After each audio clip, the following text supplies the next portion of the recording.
안녕하세요. 영윤사모의 영성일기 윤영윤 사모입니다.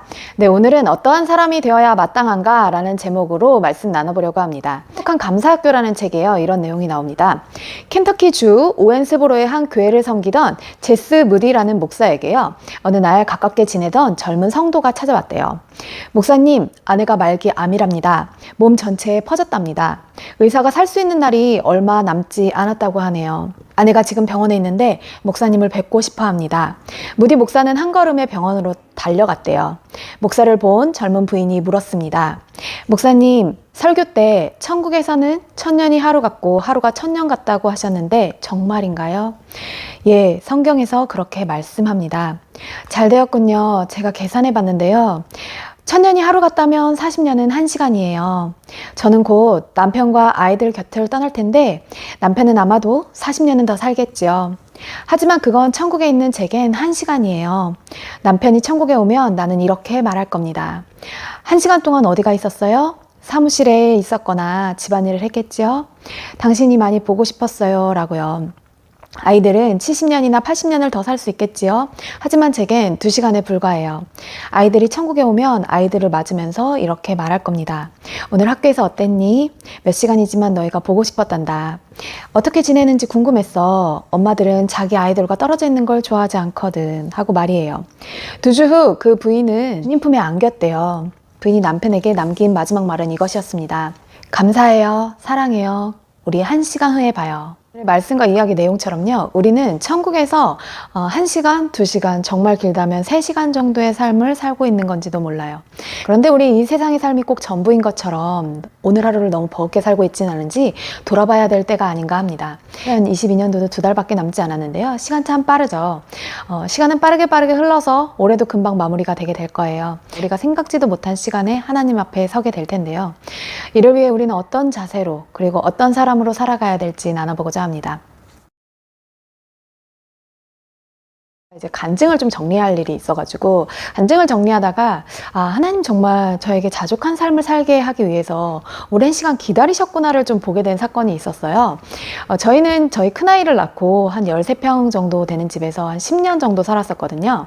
근데 이 집은 이렇게 건물이 있으면 이렇게 건물이 막혀가지고 햇빛도 하나도 안 들어오고요. 바람도 하나도 안 통하는 그런 집이었어요. 그 집에서 교회 개척에 대한 응답을 받았고요. 그리고 함께 예배를 드리면서 성령님의 임재하심이나 그런 어떤 은혜들을 참 많이 체험했어요.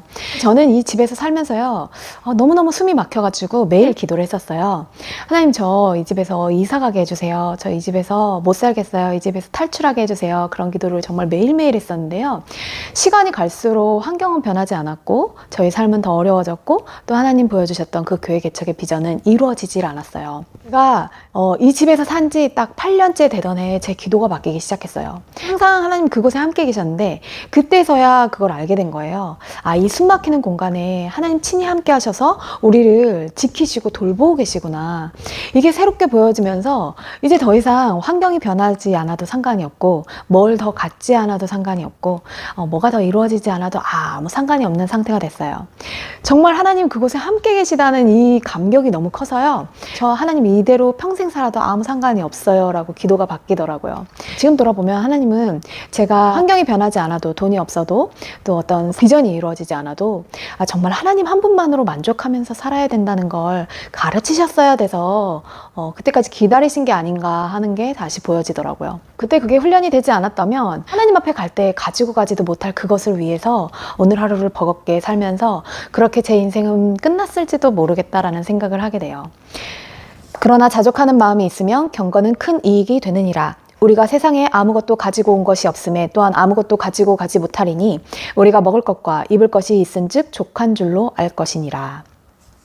우리 삶에 어떤 환경의 변화나 더 많은 소유, 더 많은 일을 이루기 위해서 그렇게 살아가는 인생이 아니라요. 우리 삶에 얼마나 많은 은혜가 주어지고 있고 얼마나 많은 감사할 것들이 있는지 정말 그렇게 자족하면서 살아가기를 소망합니다. 개그우먼 이성미 집사님이 계시죠. 있지 않은 동료와 후배들을 위해서 참 많이 기도하시고 참 믿음의 본이 되어주시는 아주 훌륭한 크리스찬이신데요. 근데 이분이 아들을 낳을 때 되게 힘들고 어려운 환경에서 낳았다고 제가 들었어요. 그래서 그런지 이 아들을 볼 때 자신의 아픔과 그 고통과 함께 보다 보니까 아마 이 아들의 단점이 더 크게 보였나 보죠. 욕도 많이 하고 나쁜 말을 그렇게 많이 했다라고 하시더라고요. 그래도 이분이 예수님을 믿으시니까 기도를 하셨대요. 하나님, 저놈 자식 좀 보세요.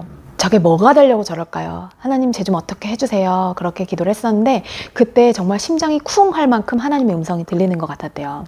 네 아들 정말 네 말대로 되게 해줄까?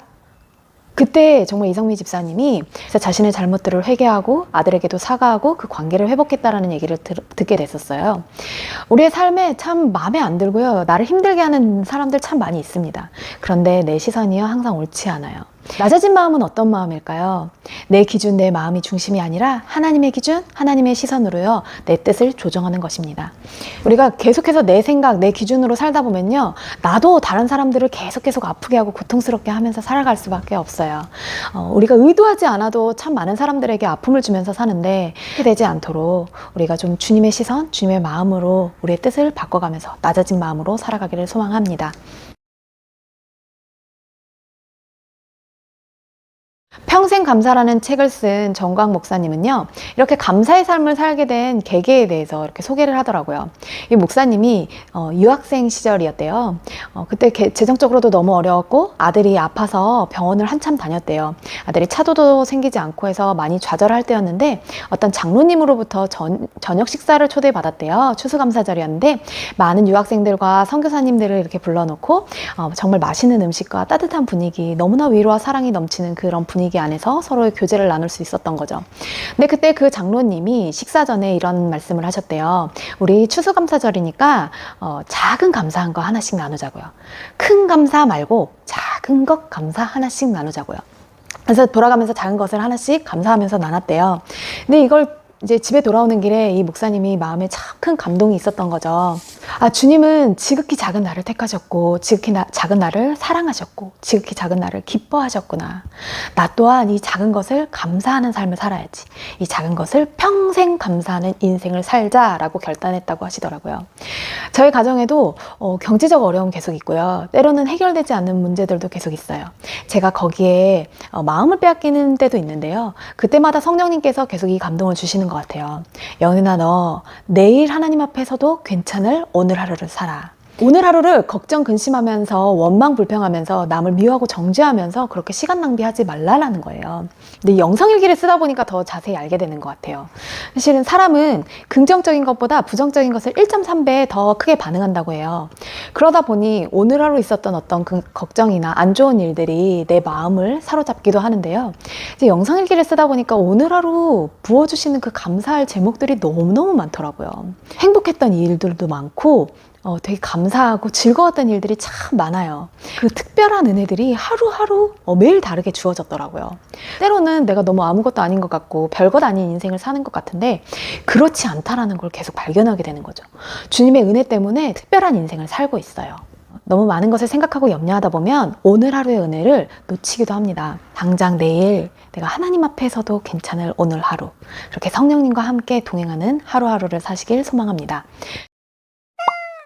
이 땅에서 우리는 평생 살지 않고요. 이 땅에서 주어진 시간이 다 되면 하늘나라로 옮겨지게 될 거예요. 그때를 의식하면서 살아야 되는데요. 으로 인해 자족하면서 그리고 낮아진 마음으로 내일 하나님 앞에서도 괜찮을 오늘 하루를 살아야 합니다. 하루하루가 모여서요. 하나님 앞에서 내 인생이 돼요. 하나님께서 다윗을 추억하셨던 것처럼 너와 동행하는 이 시간이 참 행복했다, 너무 기뻤다라고 말씀하실 수 있는 그런 삶이 되어지기를 소망합니다. 네, 들어주셔서 감사하고요. 다음에 다시 봬요. 안녕.